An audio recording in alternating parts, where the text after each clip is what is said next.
Assalamu alaikum everyone and welcome back. I am the one in blue, bold and bald, but still beautiful, Architect Shahriyar. And I'm Architect Mahi. And you are watching us on yet another episode of Let's Talk Architecture.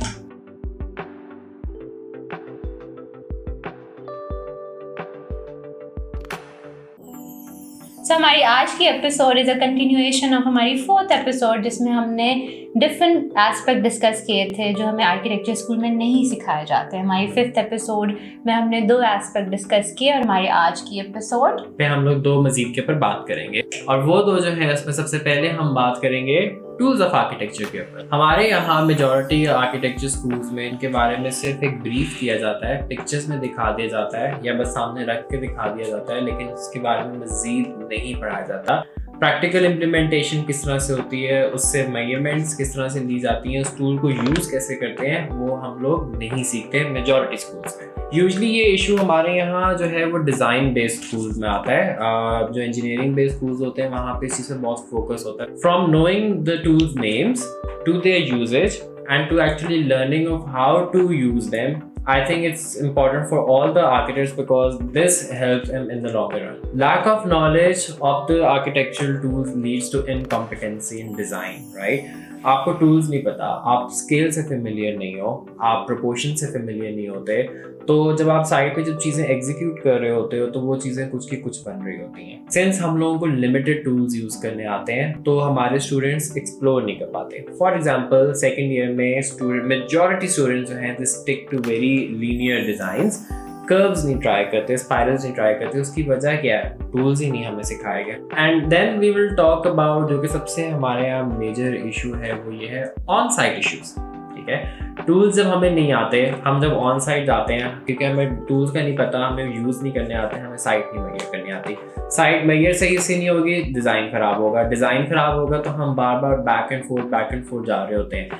उससे क्या होता है? Time waste होता है, client के ऊपर बुरा impression पड़ता है, आपका बजट आउट हो रहा होता है and it's a bad practice overall. So अब हम बात करेंगे वोकैबुलरी पे, और वोकैबुलरी पे हमने पहले भी बात की हुई है। हम सबको पता है कि जब हम आर्किटेक्चर स्कूल में होते हैं तो हम बहुत सारी टर्मिनोलॉजीज पढ़ते हैं मटीरियल एंड बिल्डिंग कंस्ट्रक्शन में, जो हम अंग्रेजी ज़ुबान में पढ़ते हैं।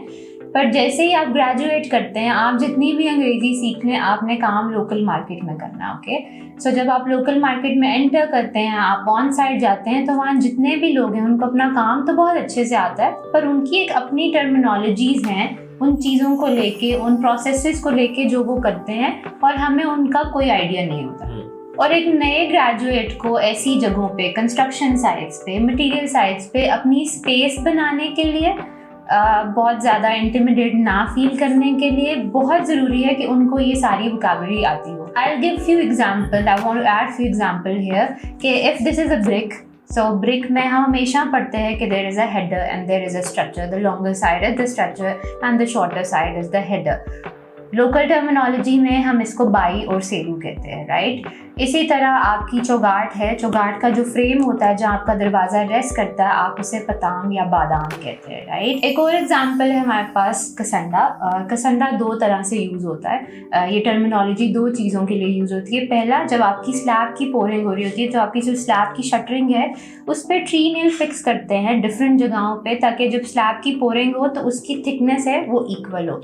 ऑल्सो जब आपकी ब्रिक लगती है और आप उसको एलिवेशन में देखते हैं तो जो वर्टिकल मॉर्टर की लाइन होती है उसको भी कसंडा कहते हैं। ये वो सारी टर्मिनोलॉजीज हैं जो हमें तब सीखने को मिल सकती हैं जब हमारा साइट का एक्सपोजर ज़्यादा हो, या हम जब अंग्रेज़ी टर्मिनोलॉजीज ऑन साइट या ऑन स्कूल सीख रहे हो तो हमें उसके साथ उनकी लोकल टर्मिनोलॉजी भी सिखाई जाए, ताकि स्टूडेंट्स बाद में आके स्ट्रगल ना करें जितनी स्ट्रगल उनको करनी पड़ती है। नेक्स्ट हम लोग बात करने वाले हैं सॉफ्टवेयर के ऊपर। सॉफ्टवेयर एक ऐसी चीज़ है जो कि हमारे यहाँ कुछ स्कूल सिखाते हैं, कुछ स्कूल्स नहीं सिखा रहे होते। आई टोटली एग्री कि मैनुअल लर्निंग बहुत ज़्यादा इंपॉर्टेंट है, लेकिन जिस पेस से हमारी आर्किटेक्चर में डेवलपमेंट हो रही है और चीज़ें चेंज हो रही हैं, it's very important for schools to keep their students up to date with the software that are used in the field. Mostly हमारे यहाँ जो इंस्टीट्यूट्स हैं they leave it in the name of self learning, but they totally ignore the fact कि हमारे यहाँ जो students हैं ज़्यादातर लेजी होते हैं अनफॉर्चुनेटली। और अगर हर चीज़ हम लोगों ने सेल्फ लर्निंग पे ही छोड़नी है तो फिर यूनिवर्सिटी तो स्कूल आने का फ़ायदा क्या? I totally agree with you Shahriar. जैसे हमने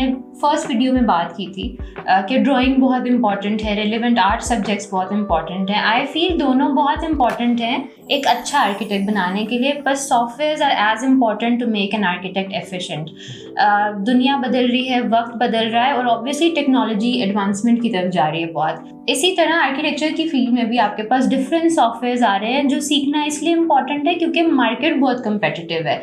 आप नहीं सीखेंगे तो आप मार्केट में सर्वाइव नहीं कर सकते। आपके सर्वाइवल के लिए एज एन आर्किटेक्ट बदलती चीज़ों के साथ चलना is as much important as becoming a good architect, right? इसलिए I feel it's very important for जितने भी इंस्टीट्यूशंस हैं कि वो वक्त के साथ साथ ना एवेलुएट करें या री एवेलुएट करें अगेन एंड अगेन कि आप अब आने वाली हर जनरेशन को सिर्फ कैट सिखा के ये नहीं सोच सकते कि वो मार्केट में सर्वाइव कर जाएंगे। आपको वो सारे सॉफ्टवेयर देखने हैं। You need to do a market research to know कि अभी कौन सी चीज़ है जिसका स्कोप है, कौन से आर्किटेक्ट्स हैं जिनको लिया जा रहा है किन स्किल्स के साथ, क्योंकि आप एक बेसिक स्किल देख के ये एक्सपेक्ट नहीं कर सकते कि लोग खुद से आगे बढ़ जाएंगे। आपको अपने स्टूडेंट्स को कम्पिटिटिव बनाना है मार्केट के लिए, सो उसके लिए एक market analysis as an institution is very important. True. So now we will talk about the pros of learning software. सबसे पहले हम बात करेंगे टाइम सेविंग। सॉफ्टवेयर जो है हम आर्किटेक्ट्स का बहुत ज़्यादा टाइम सेव करते हैं। मैनुअल वर्किंग में आप उस तरह से एक्सपेरिमेंटेशन नहीं कर सकते हो, चीज़ों को एक्सप्लोर नहीं कर सकते हो। सॉफ्टवेयर में वो आप कम टाइम के अंदर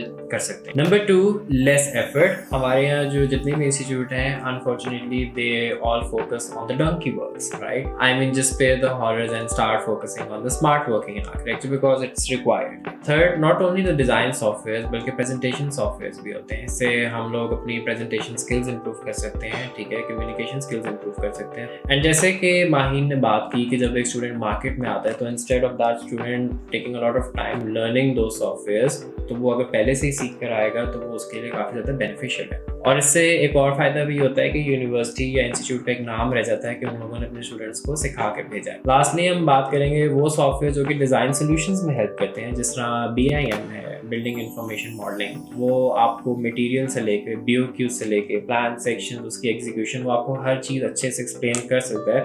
तो why we are not studying two software या why institutes are not teaching those? So with these two today's add on point is the static practices in the field of architecture, जिसमें हम बात करेंगे कि हमारा प्रोसेसेस सेम होते हैं for all the projects. हमारे प्रोजेक्ट्स डिफरेंट हैं, उनका स्केल डिफरेंट है, उनकी रिक्वायरमेंट्स डिफरेंट हैं, उनके प्रोग्राम्स डिफरेंट हैं, तो वो प्रोसेस सेम क्यों है? यूनिवर्सिटीज़ इंस्टीट्यूट क्यों फोकस कराते हैं उस सेम प्रोसेस के ऊपर कि हमने पहले स्केच करना है, केस स्टडीज़ करनी है, मास्टर प्लान बनाना है, plan section and then 3D, that's it.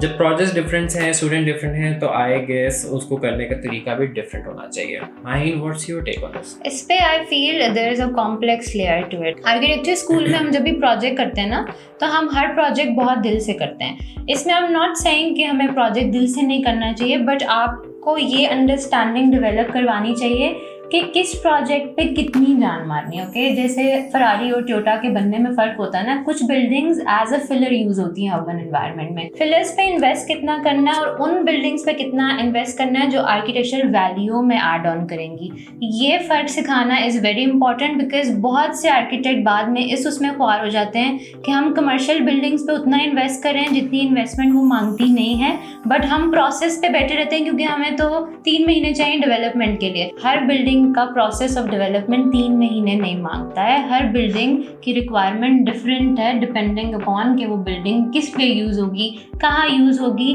कितनी वैल्यू ऐड करेगी to the urban fabric. So I guess that was it. I guess so. Yeah. So if you have any further queries, opinions, or if you want to replace Maheen, you can always write to us at info@arkistan.com. You should not take him very seriously. He's not that important. Moving on, you all can register with us by visiting www.arkistan.com/register. Yeah, and do not forget to subscribe to our YouTube channel, follow us on our social media platforms for regular updates. Yeah. So I guess that's it. See you inshallah next Sunday at 8 p.m. Till then, Hafiz.